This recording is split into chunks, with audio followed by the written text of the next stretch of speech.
dans le prochain épisode d'Ici tout commence. Tandis que Clotilde apprend une nouvelle qui pourrait tout changer, Ambre vient en aide à Tom. En parallèle, Maxime passe sa dernière journée à l'institut. Attention, les paragraphes qui suivent contiennent des spoilers sur l'épisode d'Ici tout commence diffusé demain soir sur TF1. Si vous ne voulez rien savoir, ne lisez pas ce qui suit. Mercredi 26 janvier dans Ici tout commence. Clotilde apprend une nouvelle qui pourrait tout changera la suite de sa rupture avec Clotilde. Guillaume s'est installé chez Laetitia. Si la jeune femme est heureuse de pouvoir enfin vivre leur amour au grand jour, Guillaume craint quant à lui que leur histoire fasse jaser. En effet, le proviseur adjoint s'en veut terriblement d'avoir laissé traîner les choses au lieu de parler directement à sa femme. Face à son mal-être, Laetitia parvient à lui remonter le moral puis lui promet qu'ils seront heureux. Au moment où elle les surprend en train de s'embrasser, Kelly se montre piquante avec Guillaume. Mais pour Laetitia, elle finira par s'y faire. Pendant ce temps, Clotilde n'est pas au mieux de sa forme et ne fait que vomir depuis le petit déjeuner. Depuis la découverte de la sextape de Guillaume et Laetitia, la chef Armand se sent humiliée au point de ne pas avoir le courage d'affronter le regard de ses élèves en classe. Après que Rose lui a fait remarquer qu'elle n'avait pas à avoir honte et qu'elle n'avait rien fait de mal, Clotilde comprend finalement qu'elle n'a aucune raison de se cacher. De son côté, Kelly est toujours en colère contre Lionel. Seulement, le couple n'a pas le temps d'avoir une discussion car Charlène interpelle Kelly pour la taquiner sur l'histoire d'amour de sa mère et la provoquer sur la sextape. Laetitia, qui a assisté à la scène au loin, s'empresse alors de retrouver sa fille pour prendre de ses nouvelles. Malheureusement, celle-ci est remontée et en a assez de payer pour ses bêtises. Tandis que Laetitia lui demande d'arrêter de s'en prendre à elle sans raison, Kelly l'accuse d'avoir encore semé la zizanie dans sa vie en couchant avec le proviseur adjoint.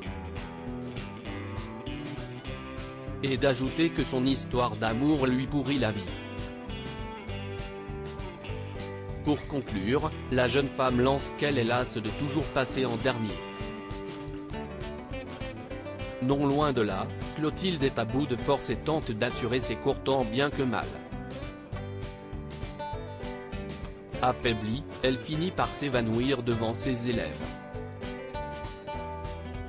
À l'infirmerie, Constance conseille à son amie de faire un test de grossesse compte tenu de ses nausées dans la matinée. Toutefois, Clotilde ne pense pas que ce soit nécessaire puisqu'elle n'a jamais réussi à tomber enceinte de Guillaume malgré leurs tentatives pendant de nombreuses années. Mais en rentrant chez elle, Clotilde fait un test de grossesse qui se révèle positif. Ambre vient en aide à Tom au Marais Sallant. Tom a reçu de nouvelles menaces de kill Tom. Afin de lui venir en aide, Ambre a alors l'idée de se faire passer pour une fan de kill Tom et lui envoie message dans l'espoir de pouvoir le rencontrer. De son côté, Solal est inquiet pour sa copine et n'aime pas que Tom la mêle à ses histoires, d'autant plus que kill Tom est quelqu'un de dangereux. Si Ambre estime qu'il n'y a aucune raison de s'inquiéter, Solal pense que leur camarade ferait mieux d'aller voir la police. Puisqu'elle refuse de l'écouter, Solal l'enjoint à être prudente. Par la suite, Ambre reçoit une réponse de kill Tom puis lui donne rendez-vous dans un café plus tard dans la journée. Tandis que Tom craint que son agresseur finisse par la reconnaître, Ambre garantit que c'est impossible car tout est allé beaucoup trop vite le jour où leurs chemins se sont croisés. En fin de journée, Ambre attend kill Tom. Comme cela fait plus d'une heure qu'elle l'attend, Tom la rejoint, convaincu qu'il ne viendra pas. Au même instant, les deux apprentis chefs sont loin de se douter que Tom les observe à quelques mètres et les prend en photo. Maxime passait sa dernière journée à l'institut. Ce sont les dernières heures de Maxime à l'institut. Pour son dernier jour, Théo a décidé de lui laisser sa place de chef. Une surprise qui enchante Maxime, qui désigne Salomé pour être sa seconde. Et pour marquer son départ, le fils Delcourt a choisi de rendre un dernier hommage à l'école en mettant une recette du chef Auguste Armand à la carte. Avant son départ, Maxime aimerait par ailleurs organiser une petite fête à l'internat, mais ses amis ont déjà quelque chose de prévu. À la fin du service, Anaïs lui fait croire qu'un client souhaite le voir à cause d'un problème avec le plat du jour. En arrivant dans la salle, Maxime découvre que ses amis ont organisé une fête surprise en son honneur. Très touché, il prend la parole et livre un beau discours.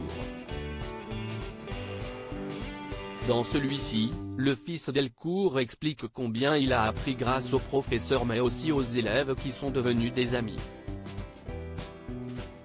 Honoré d'avoir pu servir Auguste Armand, Maxime se dit fier d'avoir appartenu à sa promo. Après avoir dit qu'il n'était pas sûr de pouvoir retrouver un jour la magie de l'institut, Maxime rappelle que ce n'est pas ce que l'on fait dans la vie qui compte mais ce que l'on fait de sa vie. Puis de conclure en disant qu'ils lui manqueront beaucoup. Ému, l'assemblée l'applaudit avant que Salomé, Enzo, Anaïs, Mehdi et Hortense le prennent chaleureusement dans les bras.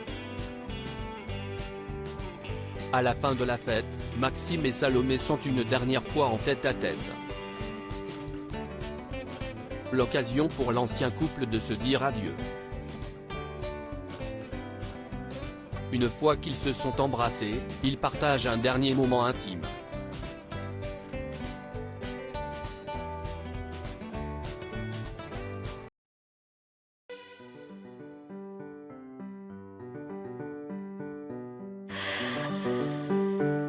나